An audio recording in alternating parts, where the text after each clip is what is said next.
Hello everyone, कैसे हैं आप सब। मैं आपका स्वागत करता हूं आपके अपने यूट्यूब चैनल इंदौर की पाठशाला पर। जी हाँ, आपका अपना यूट्यूब चैनल। और जैसा मैंने प्रॉमिस किया था आपसे कल कि मैं आपको पूरी जानकारी देने वाला हूं रिगार्डिंग जो आपकी सेकंड परीक्षा होने वाली है।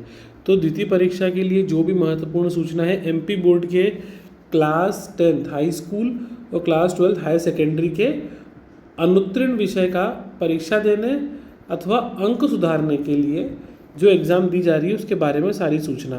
तो सबसे पहले आपको ये ध्यान रखना है कि ये परीक्षा जो स्टूडेंट फेल हो गए हैं वो भी दे सकते हैं, या फिर जो पास हो गए हैं लेकिन उनको लगता है कि उनको कम मार्क्स आए और वो और ज़्यादा परसेंटेज अपने बढ़ाना चाहते हैं, तो अंक सुधारने के लिए भी वो एग्ज़ाम दे सकते हैं। तो द्वितीय परीक्षा का आयोजन किस प्रकार होगा, उसमें कौन कौन से महत्वपूर्ण तथ्यों का आपको ध्यान रखना है, वो हम आगे देखते हैं। जल्दी से आप फटाफट वीडियो को लाइक कर दीजिए, चैनल को सब्सक्राइब कर लीजिए, क्योंकि द्वितीय परीक्षा की सारी जानकारी आपको इसी चैनल पे मिलेगी। यहाँ तक हाई स्कूल क्लास 10 की सारी प्रिपरेशन आपको इसी चैनल पे करा दी जाएगी, हिंदी और इंग्लिश दोनों मीडियम में। और क्लास 12 के लिए कॉमर्स सब्जेक्ट के लिए आपको सारी तैयारी यहीं करवा दी जाएगी, कहीं जाने की ज़रूरत नहीं है। अब हम आगे देखते हैं। तो सबसे पहला, राष्ट्रीय शिक्षा नीति 2020 के तहत माध्यमिक शिक्षा मंडल द्वारा आयोजित होने वाली पूरक परीक्षा के स्थान पर, जो पूरक परीक्षा होती थी जिसको हम सप्लीमेंट्री एग्ज़ाम बोलते थे, उनके स्थान पे अनुत्तीर्ण विषयों और अंक सुधारने के लिए द्वितीय परीक्षा का आयोजन किया जा रहा है। इसका मतलब ये है कि इस बार बच्चों को सप्लीमेंट्री नहीं दी गई है। अगर कोई बच्चा एक विषय में भी रह गया है तो उसे अनुत्तीर्ण कहा गया है और उसे मौका दिया जा रहा है कि वो द्वितीय परीक्षा देकर अपने अंक सुधार सके और वो अपना साल भी बचा सके। द्वितीय परीक्षा में सम्मिलित होने के लिए छात्र मुख्य परीक्षा का परीक्षा परिणाम घोषित होते ही, यानी 15 अप्रैल को आपका रिजल्ट अनाउंस हुआ है, तो आप एमपी ऑनलाइन के कियोस्क पर, जो भी आपके एमपी ऑनलाइन सेंटर होते हैं, उसमें आप अपनी मेन परीक्षा के परीक्षा फल के आधार पे, परीक्षा फल जो भी आपका रिजल्ट आया है, तो जो विषय में आप एग्ज़ाम देना चाहते हैं, आपका रोल नंबर, उनकी जानकारी दें और शुल्क का भुगतान करके आप आवेदन पत्र भर सकते हैं। इट मीन सिंपली आप एमपी ऑनलाइन सेंटर जाइए और जिस सब्जेक्ट में आप फेल हुए हैं आप उस विषय के लिए फॉर्म डाल सकते हैं, या फिर जो भी सब्जेक्ट आपको लगता है कि उसमें कम मार्क्स आए और आप उसमें अंक सुधारना चाहते हैं तो भी आप फॉर्म भर सकते हैं। नेक्स्ट पॉइंट है, द्वितीय परीक्षा में छात्र को अनुत्तीर्ण विषयों का चयन अनिवार्य है, परंतु उत्तीर्ण विषयों का चयन स्वैच्छिक है। इसका सिंपल सा उन्होंने मतलब दे दिया है कि जिन जिन विषयों में अगर बच्चा फेल है तो वो तो उसे देना कंपलसरी है, जिसमें पास हो गया है अगर उसमें देना चाहे तो उसकी मर्ज़ी, अदरवाइज़ नहीं देना चाहे तो भी उसकी मर्ज़ी। लेकिन यहाँ पर ये बात आपको ध्यान रखना है कि जिसमें भी बच्चा फेल हुआ है उनका आपको कंपलसरी पेपर देना है। नेक्स्ट जो पॉइंट हमारे लिए इम्पोर्टेंट है, द्वितीय परीक्षा की अंक सूची मुख्य परीक्षा की भांति ही जारी की जाएगी। बच्चों को बहुत डाउट होता है, सर रिजल्ट कैसे आएगा, सर हमारे रिजल्ट में कोई प्रॉब्लम तो नहीं आएगी। तो ये क्लियर कर दिया है उन्होंने, जैसा आपका मेन एग्ज़ाम का रिजल्ट आया है वैसे ही आपका सेकेंड एग्ज़ाम का भी रिजल्ट आएगा। इट मीन्स ये रिजल्ट उतना ही वैलिड है जितना आपका नॉर्मल रिजल्ट होता है। मंडल द्वारा जारी अंक सूची का अधिभार, अंक सूची का अधिभार सर्वमान्य, जैसे मैंने आपको बताया कि बच्चों को लगता है कि सर ये दूसरी बार एग्ज़ाम हो रही है, इसकी उतनी वैलिडिटी नहीं रहेगी, ऐसा कुछ भी नहीं है। इसकी भी उतनी ही वैलिडिटी है जो आपके फर्स्ट रिजल्ट की है। अब एग्ज़ाम कब होगी, तो जैसा मैंने आपको बताया द्वितीय परीक्षा जो है वो 7 मई 2026 से स्टार्ट होगी और 19 मई तक चलेगी। ये है हाई स्कूल क्लास 10 के लिए। वही 12th के लिए भी 7 मई से स्टार्ट होने वाली है, लेकिन जो 25 मई तक चलेगी। टाइमिंग वही आपका रहने वाला है 9 to 12 जो आपका पहले था। इसमें भी आपको परीक्षा केंद्र पर जाकर परीक्षा देना है जैसे आपने फर्स्ट एग्ज़ाम दिया था। अंतिम तिथि, सर कब इसके लिए आवेदन कर सकते हैं, तो बेटा ये ध्यान रखना है, जैसे आपका 15 को आपका रिजल्ट अनाउंस हुआ है उस अवधि से 7 दिवस की अवधि में, मतलब एक हफ्ते के अंदर अंदर आपको अपना आवेदन फॉर्म भरना है। अगर ये डेट निकल जाती है तो फिर आपको रुक जाना नहीं, योजना में फॉर्म भरना पड़ेगा।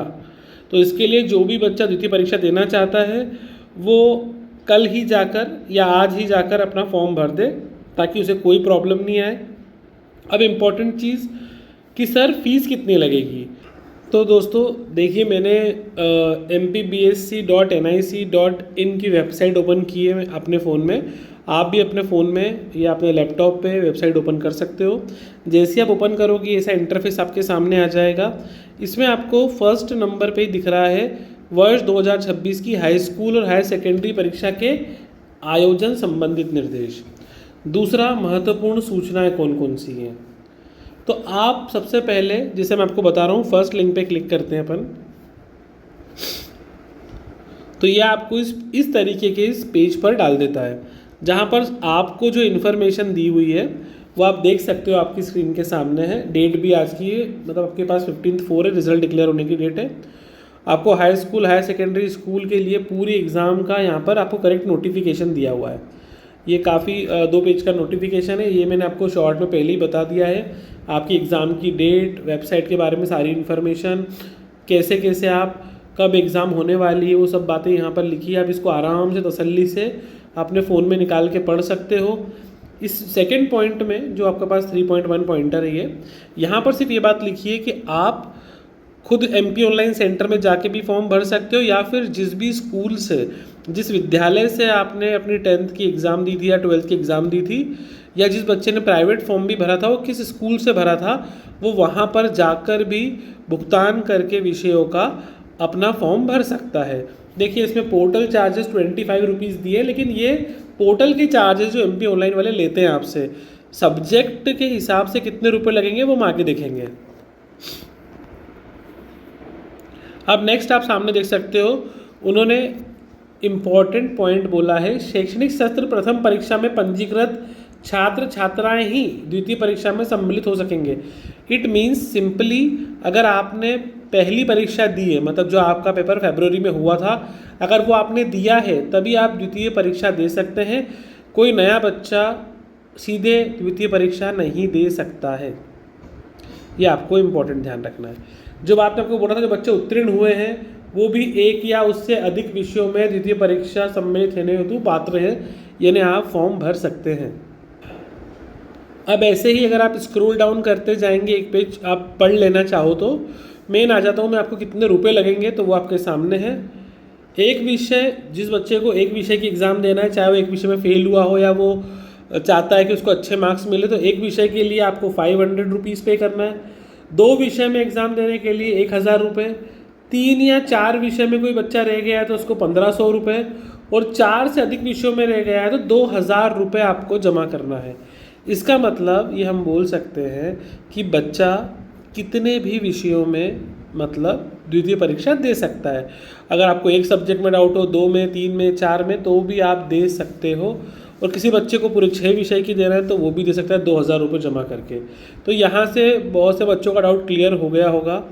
अब नेक्स्ट पॉइंट जो इम्पॉर्टेंट है, ऐसे छात्र, एक मिनट, ये पॉइंट आप देखिएगा, ऐसे छात्र को जो द्वितीय परीक्षा में बैठने वाले हों, द्वितीय परीक्षा का परीक्षाफल घोषित होने तक मंडल या महाविद्यालय द्वारा प्राप्त संस्था के प्रधानाचार्य द्वारा अगली कक्षा में अपनी जोखिम पर प्रवेश लेने की अस्थायी अनुमति दी जा सकेगी। इसका मतलब ये होता है कि अगर जैसे आपकी एग्ज़ाम अब मई में हो जाती है और जून में स्कूल रीओपन हो रहे हैं और अभी आपका रिज़ल्ट नहीं आया है, तो भी अगर स्कूल चाहे या 12th वाले बच्चों के लिए कॉलेज चाहे तो वो उन बच्चों को एडमिशन दे सकता है, पर ये टेम्पररी होगा, अस्थायी। जब आपका रिज़ल्ट आ जाएगा और आप रिज़ल्ट उस स्कूल या कॉलेज में सबमिट कर दोगे तो 10th वाले बच्चे 11th के लिए परमानेंट हो जाएंगे और 12th वाले बच्चे फिर कॉलेज में जो उनका एडमिशन जो टेम्पररी था वो परमानेंट हो जाएगा। तो ये आपके लिए मेन मेरी सारी इन्फॉर्मेशन थी कि फॉर्म के संबंधित जानकारी कौन सी है, कितने रुपए लगेंगे, कहाँ पर जा सकते हैं। आई होप आपके को वीडियो अच्छा लगा होगा, समझ में आया होगा। फिर भी अगर कोई प्रॉब्लम है, कोई क्यूरी है, तो आप प्लीज़ मुझे कमेंट करके बताइए, मैं आपकी बिल्कुल हेल्प करूँगा। आप मुझे इंस्टाग्राम पे फॉलो कर सकते हो Ankit-Rathore.official पे, या फिर आप मुझे सीधे मेल भी कर सकते हो ankitrathore56@gmail.com पे। तो जैसा भी हो आप मुझे बताइए। आपका ये अपना यूट्यूब चैनल है इंदौर की पाठशाला, और MP बोर्ड से जुड़ी कोई भी इन्फॉर्मेशन आपको चाहिए तो कहीं जाने की ज़रूरत नहीं, सब आपको इसी चैनल पे मिलेगी। तो ऑल द वेरी बेस्ट। आपका ये साल पूरा बच चुका है, तो अब आप बस मेहनत कीजिए और एग्ज़ाम पास कर लीजिए। ओके।